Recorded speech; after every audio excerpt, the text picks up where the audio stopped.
Itu yang pertama. Panjang jawabannya Bapak Ibu. Yang kedua, bagaimana membuka mata batin? Apa maksudnya mata batin itu Bapak Ibu? Ustaz mau nanya nih ya. Apakah membuka mata batin itu Bapak Ibu bisa melihat jin? Bisa menerawang? Kalau kita membuka mata batin, lalu kita berkata orang yang terbuka mata batin itu ukurannya standarnya adalah bisa melihat jin, bisa menerawang. Kalaulah jin terbuka mata hatinya, standarnya apakah dia bisa melihat iblis, Pak? Bukan itu ukurannya. Makanya mesti paham dulu mana yang dikatakan terbuka mata batin. Siapa yang dikatakan batin itu? Wal awalu wal akhiru wal zahir wal batin. Batin itu Allah. Orang yang terbuka mata batin maksudnya orang yang telah sempurna mengenal Allah zahir dan batin yang sudah wujud nyata pada dirinya.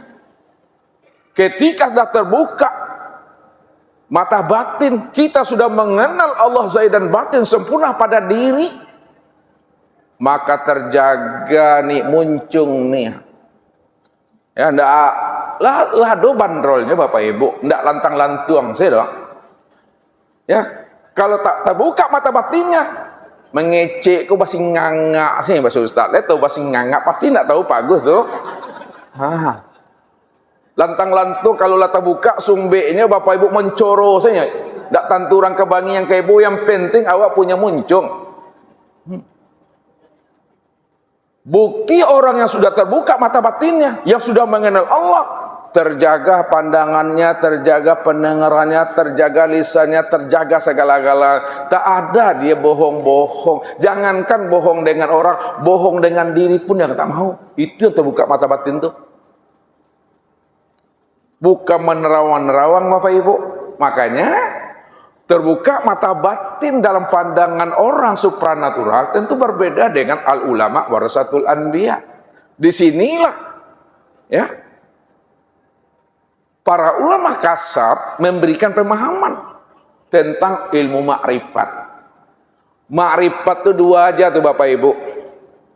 Ada makrifat rububiyah dan ada pula makrifat ghaibiyah.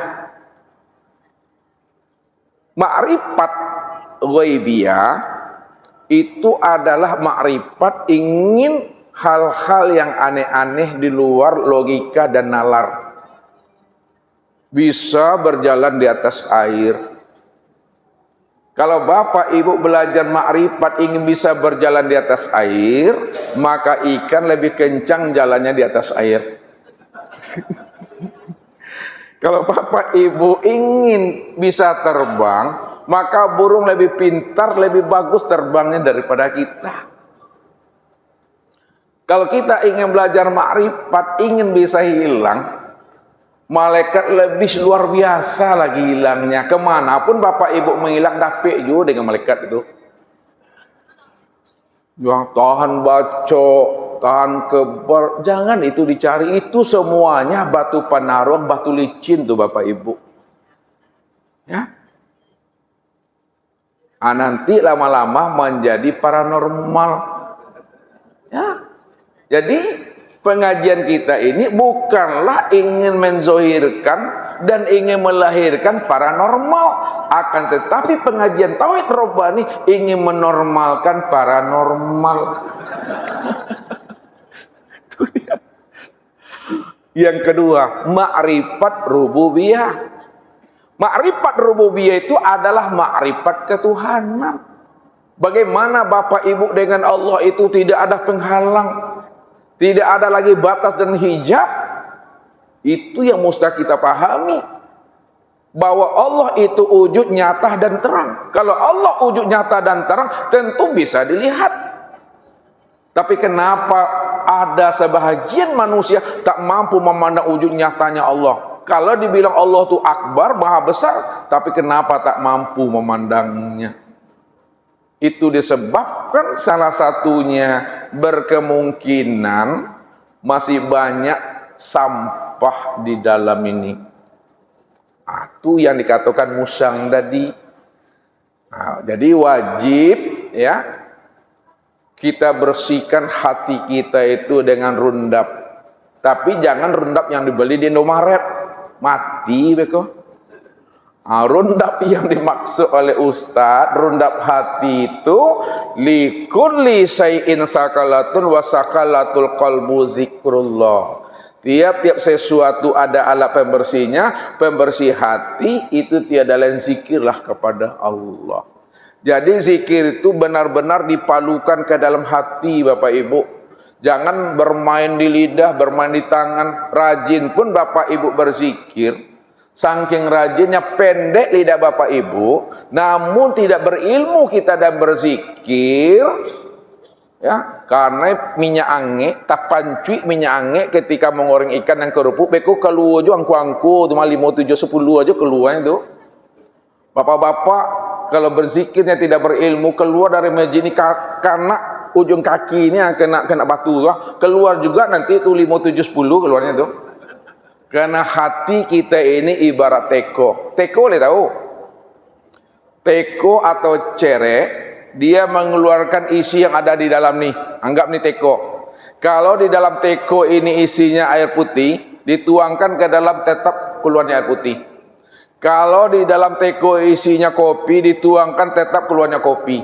Itu maksudnya hati kita ini ya, apabila telah diisi dengan kulima la ilaha illallah, la ilaha illallah, la ilaha illallah, Allah, Allah, Allah, Allah, Allah. Andai kata kita terjatuh, kita kena minyak panas, maka yang keluar la ilaha illallah, subhanallah, Allahu akbar. Dia mengeluarkan isi yang ada di dalam ini.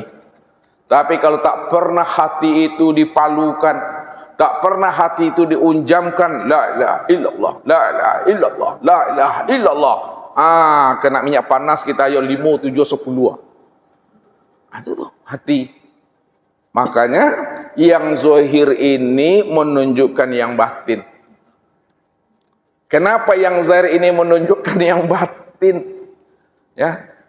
Apabila Bapak Ibu, hati Bapak Ibu itu berbunga-bunga, anak sehat, menantu sukses, suami tak bermasalah, maka nampaklah wajahnya nih, wajahnya senyum Pepsodent. Nampak wajahnya senyum Pepsodent tuh. Itu menunjukkan hati itu sedang berbunga-bunga. Ya, senyum itu kami benar. Senang orang menengok ya. Tapi apabila hati ini bermasalah, anak bermasalah, menantu bermasalah, nampak wajahku bakarui nganyun aja. Itu menunjukkan tuh yang zahir menunjukkan yang batin tuh. Mesti dipahami ini supaya kita benar-benar bisa memahami yang sebenarnya. Mungkin itu Bapak Ibu meniti ke dalam diri supaya kita bisa mengenal Tuhan. Yang kedua, membuka mata batin itu dengan cara berzikir supaya kita tahu siapa diri kita ini yang sebenarnya. Ketika diri kita ini sebenarnya adalah sebagai rahasia Allah, Allah lah sebenar-benarnya yang menjadi rahasia diri Bapak Ibu. Ketika itulah malu kita ini kalau sengaja berbuat dosa, padahal Allah senantiasa melihat dan menyaksikan kita. Contoh aja lah Bapak Ibu, jangan Allahnya dulu. Kita punya anak, ya, ayah bundanya duduk di situ di ruang tamu, ya. Lalu anak kita nelpon dia, kemudian ngomongnya tak bagus, tak apa-apa dibilangnya. Kalaulah hati anak itu hadir bahwa ayah bundanya ada di depannya, pasti tak berani dan ngomong kotor dan ngomong yang tak baik itu. Kenapa? Hatinya hadir bahwa dirinya sedang didengar dan dilihat serta disaksikan oleh ayah bundanya. Itu baru ayah bunda. Apalagi Allah, Robnya sekalian alam, Robnya ayah bunda, Robnya diri kita. Kalau udah hadir hati ini bersama Allah, Allazi yaraka hina taqumu wa taqallubaka fis sajidin, aku senantiasa melihat dan mendengar serta menyaksikan dirimu Di saat kamu ngomong, di saat kamu berbuat, di saat kamu berdiri rukun i'tidal, maka ketika itulah terjagalah lisan, terjaga pikiran, terjaga namanya rasa dan perasaan itu. Kita takkan pernah mau ada lintasan-lintasan yang tidak baik di dalam hati. Kenapa? Karena Allah ya'lamu ma fi qulubikum. Allah mengetahui yang tersurat dan yang tersirat di dalam rahasia hakikat diri kita. Inilah orang yang sudah bersama Allah itu dalam bahasa torikatnya. Jadi terbukanya mata hati, kesimpulannya adalah orang yang telah mengenal dan menyaksikan Allah di dalam kehidupan ini. Itu Bu. Nah, yang lain. Satu hal yang ingin kami tanyakan, dan pertanyaan ini sebetulnya kami miliki dari lama, Ustaz, mohon penjelasannya. Bahwa ketika syahadat itu, bahwa ketika mengatakan asyhadu an la ilaha illallah, saya bersaksi kepada Tuhan selain Allah dan Muhammad utusan Allah. Dan sampai hari ini belum mengetahui kapan syahadat kami ini kita akan lakukan. Dan saya bersaksi kepada Tuhan, Tuhan itu siapa? Nah, ini mungkin mohon penjelasannya. Termasuk Muhammad yang di sini dimaksud adalah asyhadu anna Muhammadar Rasulullah. Saya bersaksi yang Muhammad itu sebagai Nur Muhammad atau Muhammad bin Abdullah atau Muhammad yang mana? Mungkin itu penjelasan Ustaz. Ini adalah sesuatu yang memang kami cari, kan? Mohon dengan Ustaz, insya Allah kami mendapatkan penjelasan pada kami, khususnya pada saya. Terima kasih Ustaz, itu aja yang bisa disampaikan. Assalamualaikum warahmatullahi wabarakatuh. Waalaikumsalam warahmatullahi wabarakatuh. Baik Bapak Ibu, Ustadz dengan pertanyaan Bapak tadi, ingat Ustadz ada tamu datang dari Padang. Beliau itu adalah orang di Jakarta ini tinggalnya, orang Jawa. Menantunya orang Padang. Jadi kata anak menantunya, ayah ikutlah kami pergi umroh. Kata anak menantunya, saking baiknya anak menantu sayang kepada ayahnya. Lalu apa jawaban ayahnya? Kamu ajalah pergi umroh dulu. Ayah mau pergi jumpa Ustadz Iswardi. Ayah kalau pergi umroh, kalau syahadat ayah belum tahu dan belum paham ayah, maka sia-sia rasanya umroh ayah. Jadi kamu pergi umroh, ayah pergi ke Pekanbaru jumpa Ustadz Iswardi. Jadi dia datang ke rumah jauh-jauh ya dari Padang ke Pekanbaru pakai motor pula lagi Bapak berdua. Ya udah tua-tua pula, dah umur 60-an. Mestinya kita ini senang kan kalau anak menantu ngajak ayah mertuanya pergi umroh, senang. Dia tidak, kamu aja dulu ya pergi umroh, ayah biarlah pergi ke Pekanbaru lihat Ustadz. Karena ayah nggak tahu yang syahadat itu yang mana, nanti percuma aja.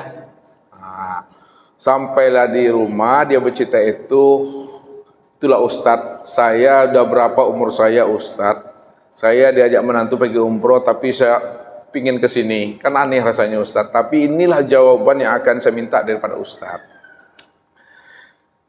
Baik Bapak Ibu, ya. Sekarang Ustadz mau nanya sama Bapak Ibu dulu. Syahadat itu dalam artian paham Bapak Ibu, syahadat itu artinya apa? Ya, penyaksian. Kalau penyaksian itu Bapak Ibu melihat atau tidak di situ? Melihat. Kalau ada penyaksian tapi tidak melihat, itu namanya syahadat palsu atau syahadat teori. Yang namanya syahadat menyaksikan. Asyhadu an la ilaha illallah. Aku bersaksi tidak ada ilah melainkan Allah. Kalau kita bersaksi tidak ada ilah, tak ada Tuhan melainkan Allah, apakah Allah yang kita saksikan itu kita sudah lihatnya atau belum?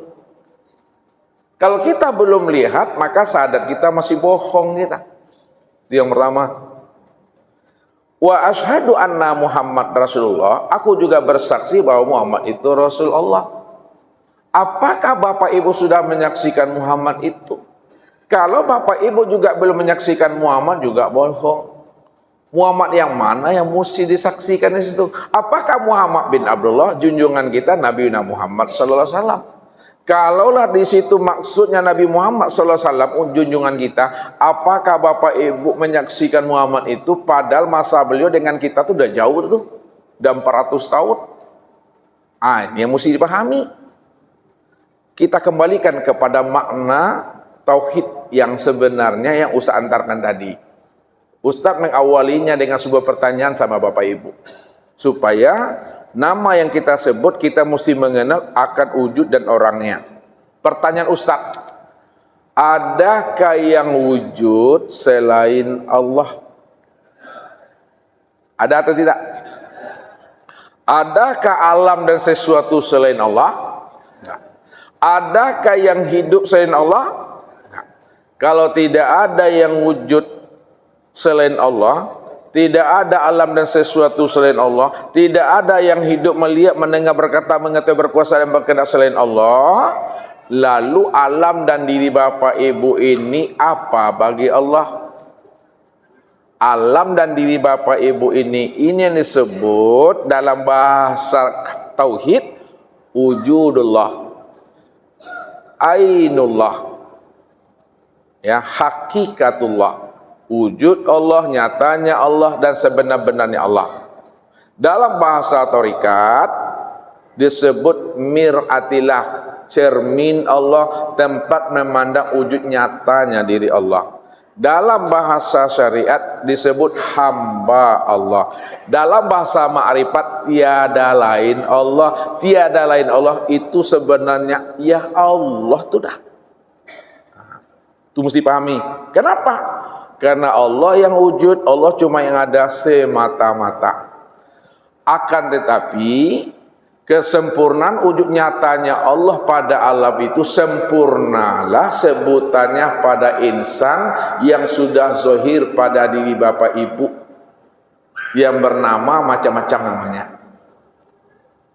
Dengan demikian, kalau Allah cuma yang wujud, Allah cuma yang ada, siapa yang bersahadat di situ?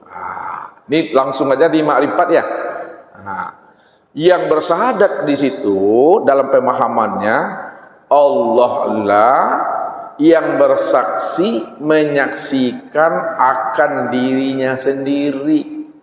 Kalau Allah yang bersaksi menyaksikan akan dirinya sendiri, maka makna asyhadu an la ilaha illallah, aku bersaksi atas diriku sendiri bahwa Allah itu adalah diriku.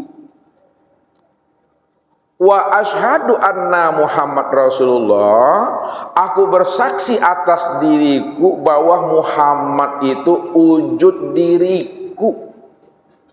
Lebih dalam lagi, asyhadu an la ilaha illallah, aku bersaksi bahwa Allah itu aku.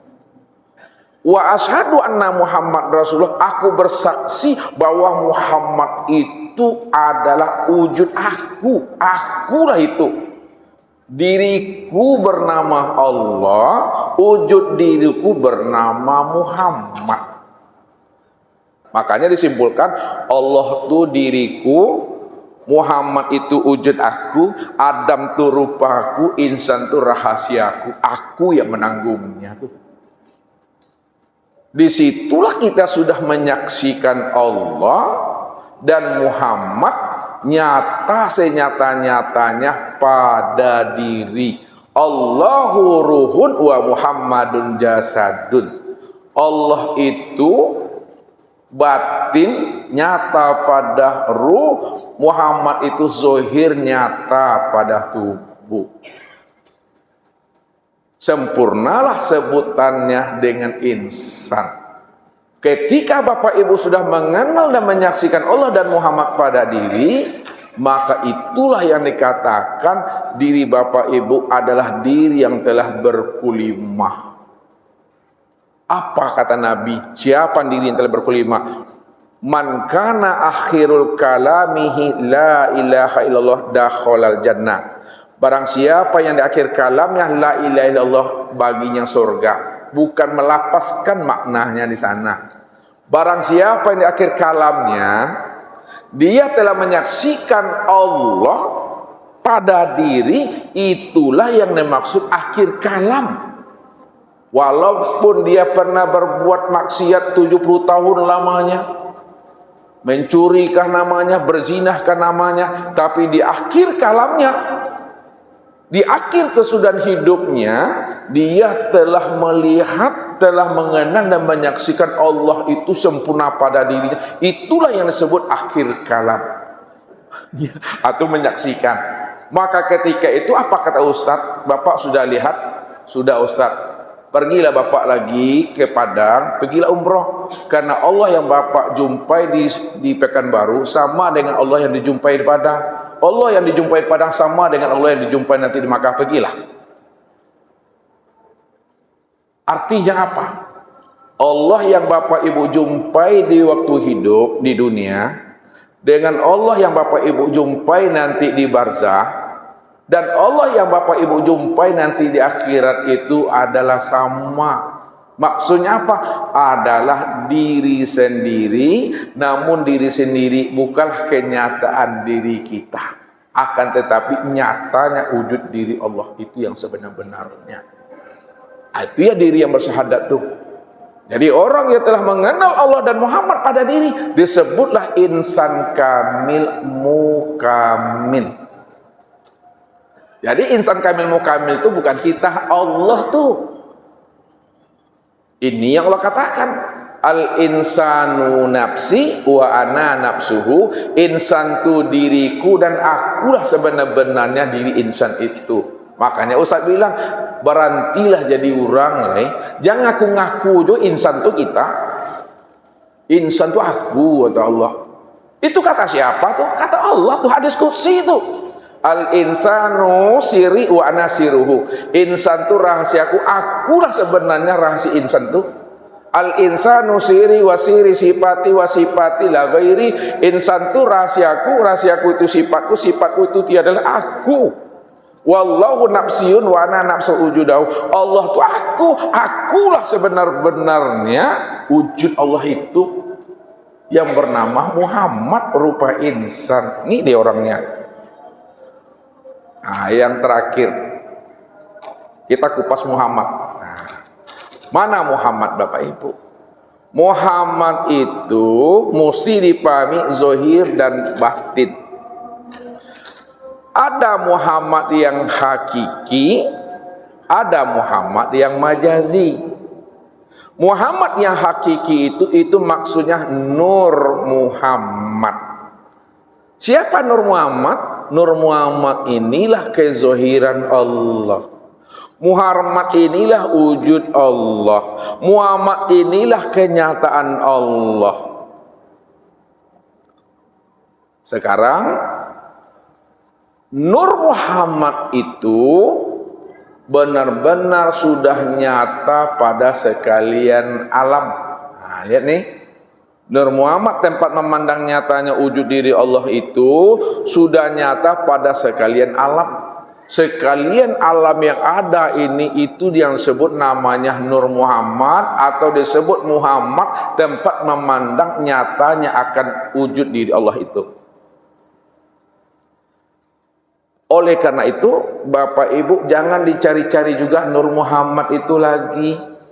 Nur Muhammad itu mudah dilihat, mudah disaksikan, dia telah nyata dan zahir. Sekalian yang ada ini adalah Nur Muhammad. Jadi mudah mencari Nur Muhammad. Yang payah tuh Pak mencari Nur Laili, Nur Hayati. Itu yang payah tuh. Kalau ingin menemuinya, temui ayah bundahnya. Sekarang Nur Muhammad yang sudah nyata pada sekalian alam, sempurnalah pada diri ini. Maka Muhammad secara makna majazi itu sudah bertubuh dan sudah berjasad. Sudah bertubuh, sudah berjasad. Ini dia, ini yang majazi. Akan tetapi Walaupun ini majazi, bertubuh dan berjasad dan berruh, nyatanya bertubuh dan berruh ini, inilah kezohiran memandang nyatanya Nur Muhammad yang sudah sempurna dia pada insan ini.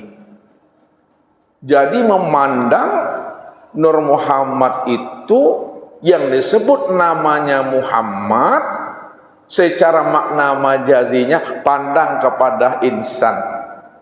Sekarang tilik lagi ke dalam.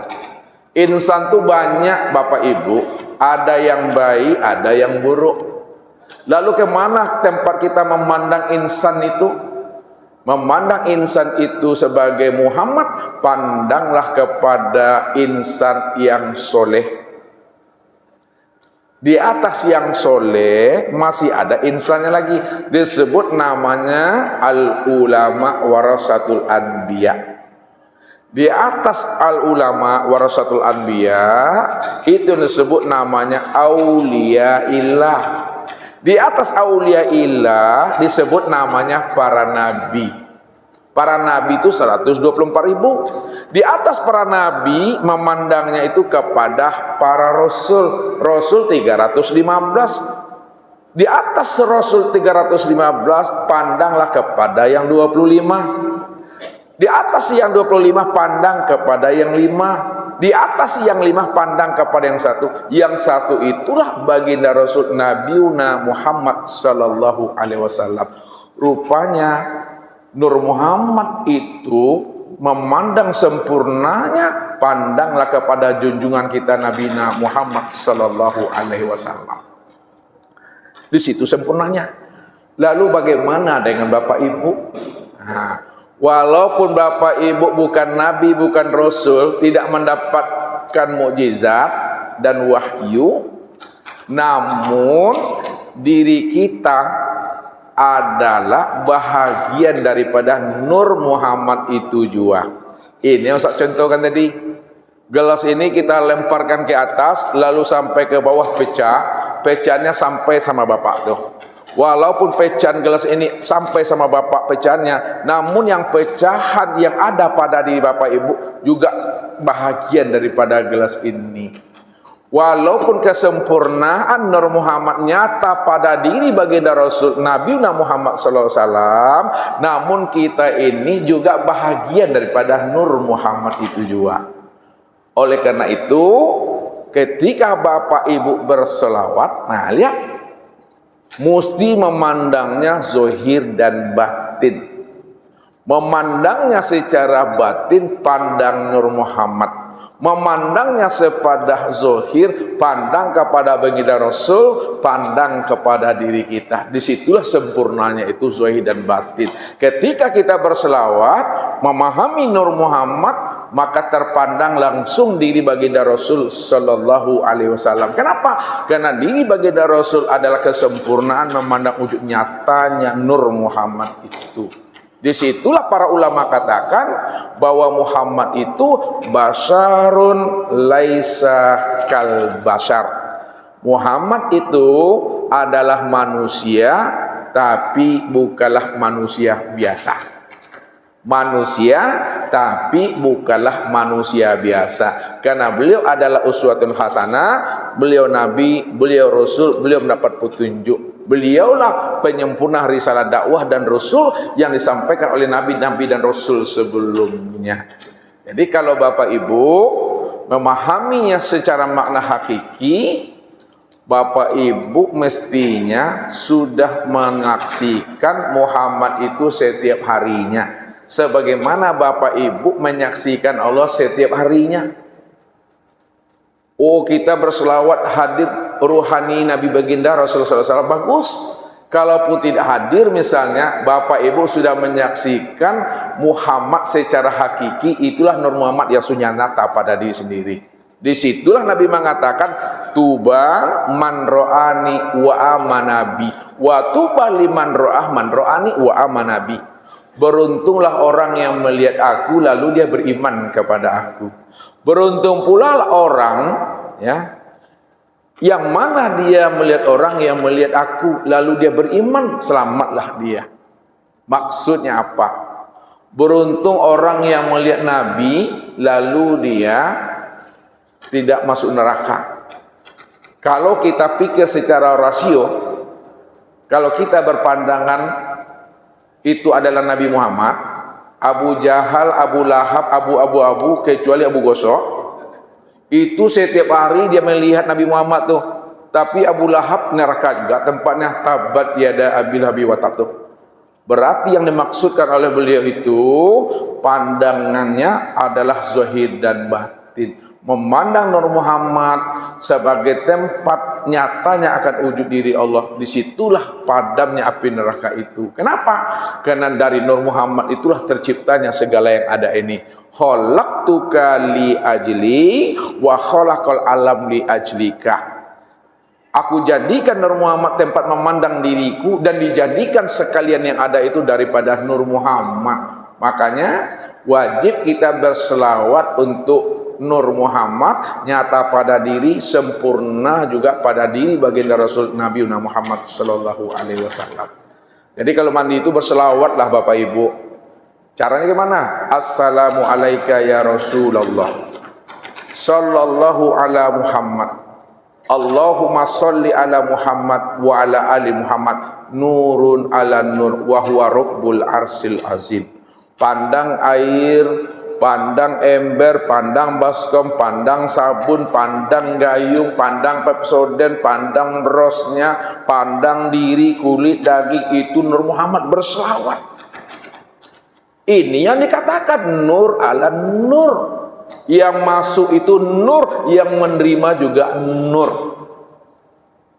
Diselawati. Kalau kita sudah memahami rahasia diri ini adalah Nur Muhammad, apa kata Rasul? Innallaha harrama alal ardi ayyakula ajasadal anbiya. Allah akan haramkan bumi ini untuk memakan jasadnya anbiya. Yang dikatakan anbiya itu adalah Nur Muhammad. Jadi siapa yang sudah mengenal dirinya bahwa dirinya ini asalnya Nur Muhammad, api, angin, air dan tanah, asal tanah daripada air, asal air daripada angin, asal angin daripada api, asal api dari Nur Muhammad, maka Nur Muhammad lah ini, maka Allah akan haramkan bumi ini akan memakan diri kita. Dia tidak hancur, dia tidak membusuk, dia tidak akan menjadi belatung. Kenapa? Dari sekian banyak Nur Muhammad pada alam ini, segala yang wujud ini, kesempurnaan Nur Muhammad pada alam, api, angin dan tanah, sempurna sebutnya pada insan. Disitulah Allah katakan melalui Nabi, man khofa minallah khofahu kulla syai'. Barang siapa yang sudah benar-benar takut kepada Allah, dia sudah mengenal siapa dirinya dan siapa Tuhannya, maka seluruh alam ini menjadi rahmat buat dirinya. Nah, begitu. Tapi kalau kita duduk pada makom syariat, inna khalaqnakum min turab, aku ciptakan kamu dari para tanah, makanya mati akan menjadi tanah, jadi bangkai itu dah. Padahal ayat selalu dibaca inna lillahi wa inna ilaihi rajiun. Datang dari Allah kembali kepada Allah. Ini datang dari Allah kembalinya ke tanah. Tidak ke Allah kembalinya ke tanah. Kenapa? Karena dia bertahan pada makom tanah. Padahal pandang asal tanah itu asalnya adalah air. Air itu pandang asalnya adalah angin itu pandang asalnya api itu pandang asalnya A'yan Sabita itu pandang asalnya Nur Muhammad itu pandang asalnya pada Nur Allah itu pandang asal daripada zat itu pandang asalnya daripada kuni pandang asalnya bil kuni pandang asalnya pada kosong ketiadaan, hampa di dalam kehampaan. Itulah aku yang beraku-aku di dalam keakuan aku, la sautan wala harfun itu. Makanya seperti burung dalam sangkar nanti matinya. Burungnya lepas, sangkar pun lesap. Datang daripada Allah, kembalinya tetap jadi Allah. Datangnya kosong, tetap kembalinya kosong. Tapi kalau kita duduk di torikat, dia tidak hancur, tidak membangkai, tetapi badannya itu mengering dan menyusut, tapi tidak menjadi jenglot. Badannya itu mengering saja tapi tak membusuk Bapak Ibu. Nah, kalau duduk di Nur Muhammad boleh jadi nanti harum, dia tidak hancur dia. Tapi kalau duduk di Makrifat, datangnya kosong, kalminya kosong. Namun apakah Bapak Ibu mengaji untuk mencari itu? Nah, siapa yang mengaji Makrifat untuk supaya tidak hancur, supaya kosong, maka itu adalah nafsu. Itulah tipu daya tadi. Hijab yang paling tipis, yang paling halus terjadi pada diri seorang Makrifat pada saat dia menyenter-nyenter ke dalam dirinya. Pada saat dia menyilau-nyilau ke dalam dirinya, ketika itulah hijab itu benar-benar ada pada dirinya. Contoh, Bapak Ibu dah belajar ilmu Makrifat dah 5 tahun. Lalu apa? Bapak Ibu senterkan diri, aku dah belajar Makrifat 5 tahun, aku dah mengenal Allah zahir dan batin. Lalu Bapak Ibu simpulkan, kalau aku sudah Makrifat, tentu aku ini adalah seorang wali. Kalau aku ini wali, tentu aku punya karomah. Lalu apa karomah aku? Pada saat menyenter itu adalah batu licin tuh. Itu hijab tuh. Di mana letak hijabnya? Pada saat Bapak Ibu menilik itu udah ada diri di situ. Padahal ketika Bapak Ibu sudah mengenal Allah, diri Bapak Ibu yang zahir dan yang batin tidak pernah ada. Jadi jangan menilik-nilik juga lagi. Bahasa menilik itu bahasa hakikat untuk sampai kita kepada Makrifat. Kalau sudah sampai kepada Makrifat, tidak ada kata menilik, tidak ada kata menyenter, tidak ada lagi kata Makrifat, itu hilang semuanya. Yang ada hanya Allah semata-mata. Maka sami'na wa ata'na.